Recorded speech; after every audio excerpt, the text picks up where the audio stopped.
कैराना है। सुनेंगे दोस्तों इमरान बरताबरी की एक नज़म। से पहले बता दूं दोस्तों, वक्फ बोर्ड के समर्थन में उतरे महाराष्ट्र के पूर्व मुख्यमंत्री उद्धव ठाकरे बोले वक्फ बोर्ड की संपत्ति को कोई नहीं छू सकता। चलिए सुनते हैं इमरान बरताबरी की नज़म। तो आपसे गुजारिश है वीडियो को लाइक कीजिए और चैनल को जरूर कि मुझे जो नफरत की तहरीर बताने पर आमादा है, मुझे जो नफरत की तहरीर बताने पर आमादा है, और द्रौपदी वाला चीर बताने पर आमादा है।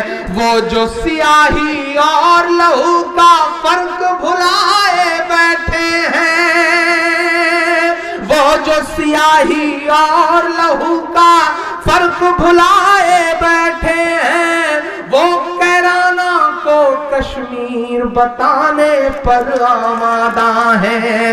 वो कैराना को कश्मीर बताने पर आमादा है। उन्हें बता दो सदियों से, उन्हें बता दो सदियों से, अनमोल रहा कैराना है, बोल रहा कैराना है, बोल रहा कैराना है। आखिरी बंद पढ़ता हूं इस नज़्म का साहब कि मन की बात करो तो भूखे नंगों की भी बात करो, मन की बात करो तो भूखे नंगों की भी बात करो। भगवा रंग के साथ और सब रंगों की भी बात करो, भगवा रंग के साथ और सब रंगों की भी बात करो। 2 सालों तक खून खराबा लफाजी ही लफाजी, 2 सालों तक खून खराबा लफाजी ही लफाजी। चाय पे चर्चा करने वालों दंगों पर भी बात करो, चाय पे चर्चा करने वालों दंगों पर भी बात करो। तुम कहते हो शहर फजा में, अब समेट करके तालियां बजे इस नज्म के लिए, मैंने बड़ी हिम्मत से कही है नज्म। तुम कहते हो,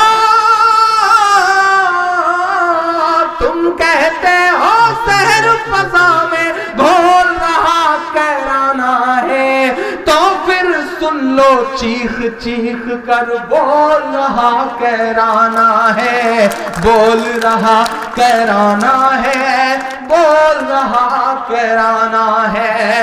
रफ्ता रफ्ता अपने लबों को खोल रहा कैराना है, बोल रहा कैराना है, बोल रहा कैराना है।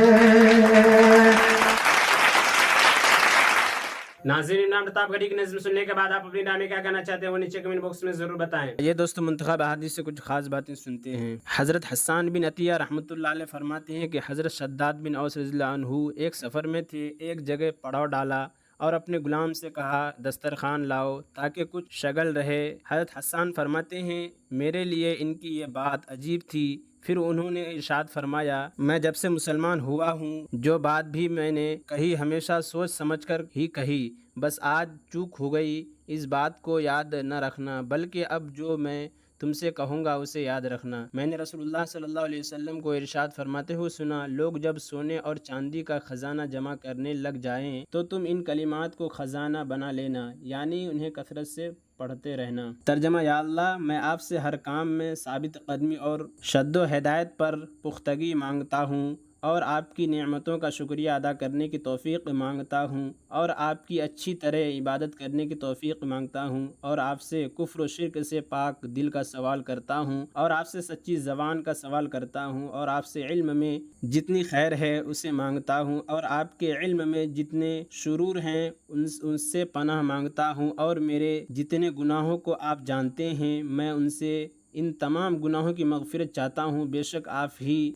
गैब की तमाम बातों को जानने वाले हैं। हज़रत अनस बिन मालिक रज़ियल्लाहु अन्हु फरमाते हैं कि सहाबा में से एक शख्स का इंतकाल हो गया तो एक दूसरे शख्स ने मरहूम का मुखातिब करके कहा तुम्हें जन्नत की बशारत हो। आप सल्लल्लाहु अलैहि वसल्लम ने उस शख्स से इरशाद फरमाया ये बात तुम किस तरह कह रहे हो, जबकि حقیقت حال کا تمہیں علم نہیں ہے۔ ہو سکتا ہے کہ اس شخص نے کوئی ایسی بات کہی ہو جو بے فائدہ ہو، یا کسی ایسی چیز میں بخل کیا ہو جو دیے جانے کے باوجود کم نہیں ہوتی، مثلا علم کا سکھانا یا کوئی چیز عاریتاً دینا، یا اللہ تعالیٰ کی مرضیات میں مال کا خرچ کرنا، کہ یہ علم اور مال کو کم نہیں کرتا۔ فائدہ حدیث شریف کا مطلب یہ ہے کہ کسی کے جنتی ہونے کا حکم لگانے کی جرأت نہیں کرنی چاہیے، البتہ اعمال صالحہ کی وجہ سے امید رکھنی چاہیے۔ منافقوں نے حضرت عائشہ رضی اللہ عنہا پر ایک مرتبہ تہمت لگائی۔ بعض بھولے بھالے مسلمان بھی سنی سنائی اس کا تذکرہ کرنے لگے۔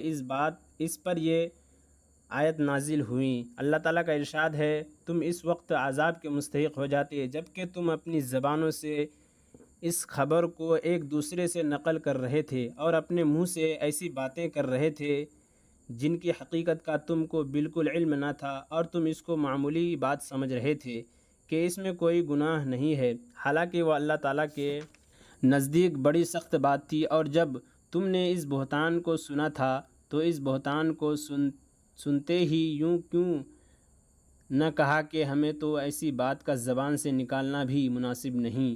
اللہ تعالیٰ کی پناہ، یہ تو بڑا بہتان ہے۔ مسلمان اللہ تعالیٰ تم کو نصیحت کرتے ہیں کہ اگر تم ایمان والے ہو تو آئندہ پھر کبھی ایسی حرکت نہ کرنا کہ بغیر تحقیق کے غلط خبریں اڑاتے پھرو۔ حضرت ابو سعید خدری رضی اللہ عنہ فرماتے ہیں کہ ایک موقع پر ہم رسول اللہ صلی اللہ علیہ وسلم کے ساتھ سفر میں تھے۔ اچانک ایک صاحب سواری پر آئے اور اپنی ضرورت کے اظہار کے لیے دائیں بائیں دیکھنے لگے تاکہ کسی ذریعے سے ان کی ضرورت پوری ہو سکے۔ اس پر رسول اللہ صلی اللہ علیہ وسلم نے ارشاد فرمایا، جس کے پاس اپنی ضرورت سے زائد سواری ہو وہ اس کو دے دے، جس کے پاس سواری نہ ہو اور جس کے پاس اپنی ضرورت سے زائد کھانے پینے کا سامان ہو وہ اس کو دے دے، جس کے پاس کھانے پینے کا سامان نہ ہو۔ راوی کہتے ہیں کہ اس طرح آپ صلی اللہ علیہ وسلم نے مختلف قسم کے مالوں کا ذکر کیا، یہاں تک کہ آپ صلی اللہ علیہ وسلم کی ترغیب سے ہمیں یہ احساس ہونے لگا کہ ہم میں سے کسی کا اپنی زائد چیز پر کوئی حق نہیں ہے، بلکہ اس چیز کا حقیقی مستحق وہ شخص ہے جس کے پاس وہ چیز نہیں ہے۔